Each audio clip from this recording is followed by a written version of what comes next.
জীবিত মায়ের শ্রাদ্ধ শান্তি করল 4 বছরের ছোট্ট ছেলে। ঘটনা চন্দ্রকোনা রোড এলাকার দরখোলা এলাকায়। কিন্তু কেন সেই প্রশ্ন খুঁজতেই গ্রামে গিয়ে দেখা গেল শ্রাদ্ধ শান্তি করছে 4 বছরের ছোট্ট ছেলে। মাথা নেড়া করে মায়ের ফটো সামনে রেখে রীতিমতো ব্রাহ্মণ ডেকেই শ্রাদ্ধ শান্তি করছে সে। কিন্তু কেন? সেই কারণ জানা গেল পরিবারের লোকজনের কাছে।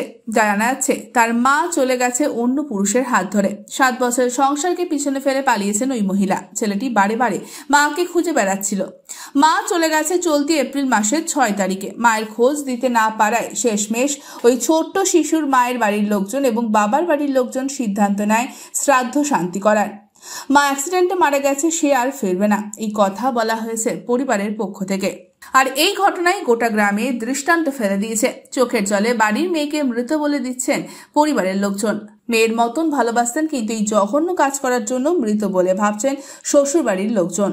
কিন্তু সবার মাঝে ক্ষুদে শিশু বুঝতেই পারছে না তার মায়ের সাথে ঠিক কি হয়েছে। Bureau report, ANM news. আরো খবরের আপডেট পেতে সাবস্ক্রাইব করুন আমাদের ইউটিউব চ্যানেলটি আর বেল আইকনে ক্লিক করুন নোটিফিকেশনস পেতে।